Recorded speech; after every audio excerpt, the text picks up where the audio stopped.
Well, Marvel, congratulations. You actually managed to get me back into the X-Men. Hey folks, Deano here again. This time, taking a look at my very first Marvel Legends from Hasbro. Yeah, in a perfect world, I would be reviewing the X-Men 97 version right now. However, for whatever reason, I'd assume it's because it's a better version of this. It's skyrocketed in price, and you can only find it on the aftermarket. God knows why Hasbro aren't producing more of these, considering just how much of a phenomenon the X-Men 97 cartoon is right now. But yeah, basically, this is more of a review for if, like me, you missed out on the X-Men 97 version and you want one that is close enough that it will still do on your shelf. So yeah, basically, I've been watching the X-Men 97 cartoon, and the latest episode, episode number 5, I will not spoil it for anyone, but it just proved this cartoon is no longer for kids. It's probably one of the best animated, best designed, and best story that I have seen so far for a Western style animated show. Obviously not including Dragon Ball, because that's Japan. But yeah guys, let's get Wolvie off the turntable and take a closer look. So yeah, as you can see, this is the VHS version that released, I believe, over a year ago now at this point. But for whatever reason, well, for whatever reason, I know the reason why this one didn't sell as well. This one has cell shading as opposed to the X-Men 97 version that just released, which is clean and has pinless joints and all the rest of it. But for me, the main thing I wanted was cartoon accurate or comic book accurate, because this is based off the 90s comics. That's what the X-Men cartoon originally was. I just wanted one that fit on my shelf with the rest of the 90s crew, because I will be getting, not all of them. I am not about to bankrupt myself because they're releasing like entire waves of these figures and I can't keep up. But yeah, I want 90s versions on my shelf pronto. And this is the first time, like I said, I have ever started collecting Marvel Legends. And this one is actually pretty good, in my opinion. So yeah, let's take a look at the package before I continued ranting on. So this being a VHS special edition version, this actually looks like an old, we just called them videos back in the day in the UK. We don't call them VHSs. It just looks like a video box, complete with the black tab. That's where you would pull out the video. So yeah, really cool way for them to do the old plastic-free packaging that Hasbro did for a while. And yeah, it allows you to put it back in the box, I suppose, which is more than you can say for the X-Men 97 versions. But yeah, a nice, almost looks like a comic book front on it, even with the old Marvel Comics logo on the top corner, which is quite cool. I really like that. And on the back, we have a blurb and digital render of Wolverine, which, in my opinion, does look a bit better than what it actually turned out as, but we'll get into that soon enough. I did get this from Amazon. This was 30 quid, as opposed to the X-Men 97 version, which was 60 quid, even though it's almost identical figure, but hey-oh. But yeah, Let's take a look at his accessories, shall we? So, this being Hasbro, he doesn't come with a whole lot. Typical. Even Marvel Legends seems to be skimping out on the stuff. Literally the only figures from Hasbro that have ever came with a decent amount of accessories, in my opinion, are the Hasbro Lightning Collection, which I don't know why they were an outlier. Possibly because they were all the same mold and they could get away with just reusing and reusing. But I mean, as far as I'm aware, this mold has been reused several times as well. But yeah, he comes with an alternate head, which is his angry head. It was actually part of the reason why I kind of always preferred the VHS version, because the Xmen 97 version does come with a civilian head and a cowl that's on his neck, but neither of them was snarling, which is literally what Logan is. That's his whole persona, is being the angry little stumpy guy with the adamantium skeleton and the claws. So yeah, kind of happy that I went with this one in the end. So you've got nice scowl, gritty teeth face. You will notice the cell shading on there. That can be easily removed, which I am contemplating doing, as far as my abilities will allow, obviously.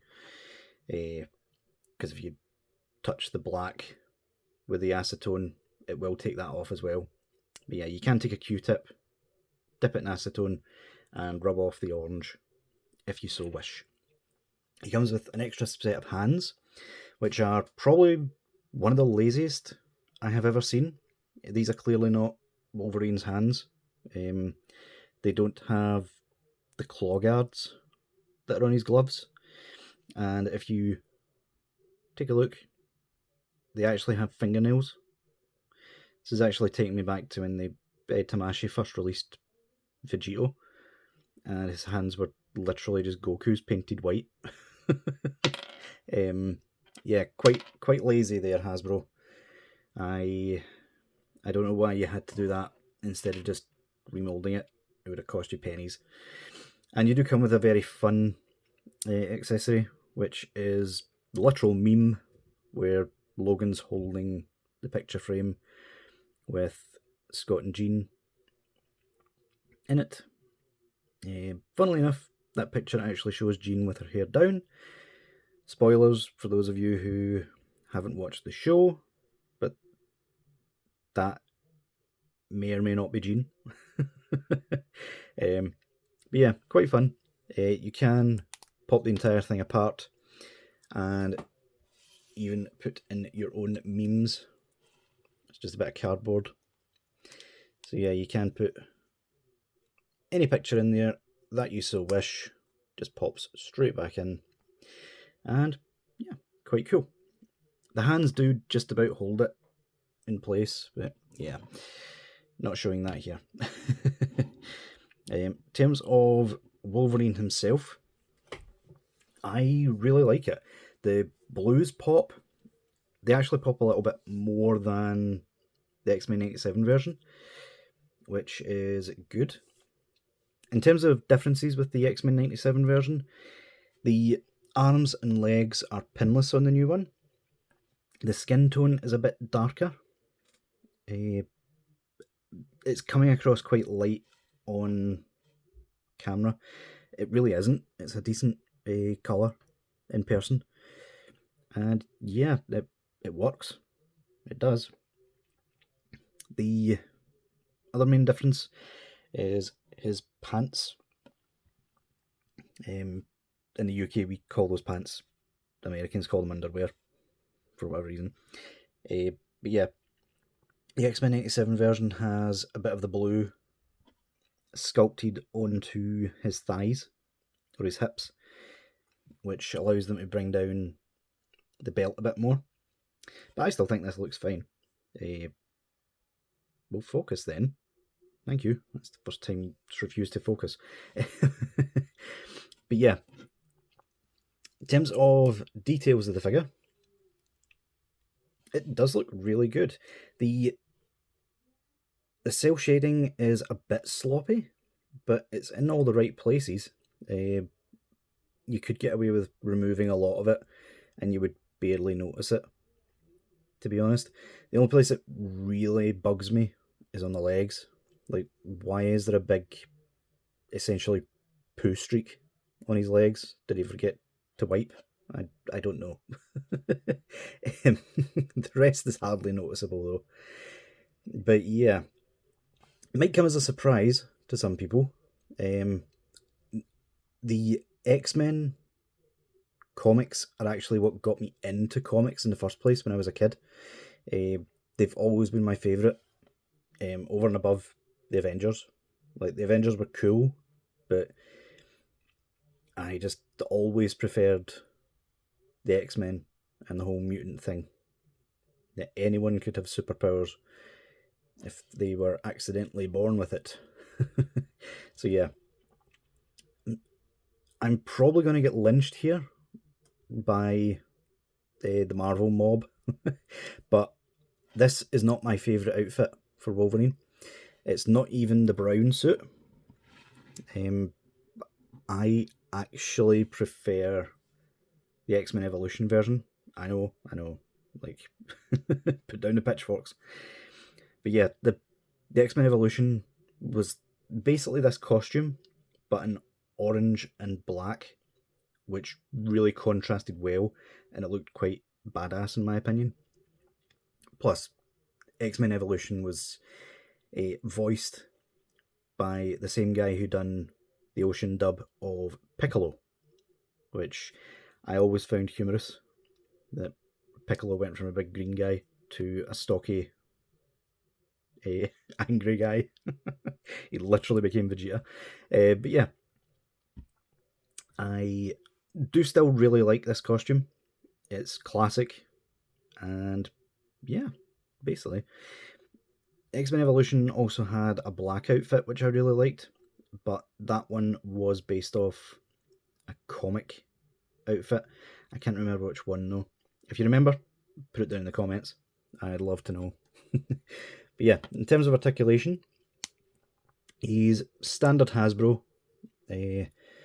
Has all of the stuff you would really need.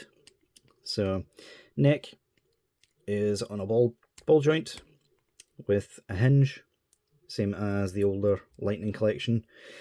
Difference being, it actually really works on the Marvel Legends stuff. I mean, look how far up he can look. He can also look down really well. Only problem is he's sort of hunched over, so you can't really get him looking off to the side normally without hunching, but it still looks decent enough. The angry face, I have tried swapping it over. It's so tight, I don't even want to attempt it on camera. He does have a butterfly joint, which, if you get that blue piece out of the way, does work really well forward and back. I believe there is a trick with these Marvel Legends figures to give it even more range. You sort of cut off the peg that attaches the arm to the chest. I will not be doing that, at least not for the time being. He's got bicep swivel. Look at how thick his arms are, honestly. Double joint, which might as well just be a single joint. It only gets 90. Hinge and swivel at the wrist. The ab section, it's that weird square cut that always put me off Marvel Legends in the past, but this one isn't really noticeable, and it gets really good range. Like, he can hunch over really well, which is what Wolverine is known for, and he can hunch back a little, not too much, but you do get swivel at the waist, which for whatever reason is ratcheted, not sure why. I always like pulling that down a little bit. I don't like the belt being too high up on the figure. Actually forgot. The shoulders, you can go up that far. They're completely unhindered, swiveling, and they've actually pinched from figure arts. These pieces are attached to the shoulder with a peg system, same as the Gokus from, well, the Gokus now still, really.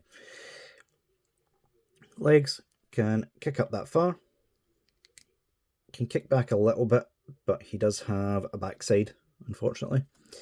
He can kick out not too far, but enough to get the job done. Thigh swivel, double joint at the knee. He does have a boot cut and those standard Hasbro ankles, which can go back really far, forward a bit, and plenty ankle rocker. So yeah, all in all, I really dig this figure. It's not perfect, like I forgot to mention at the start, but the claws on this side were warped out of the package. These ones are kind of too close together in my opinion. But yeah, quick hot water bath solved that.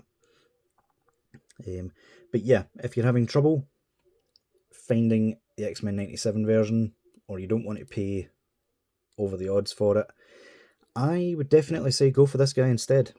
He's close enough, and the CG cell shading isn't noticeable enough that it would put you off. But yeah, guys, let me know what you guys think in the comments, and I'll see y'all later.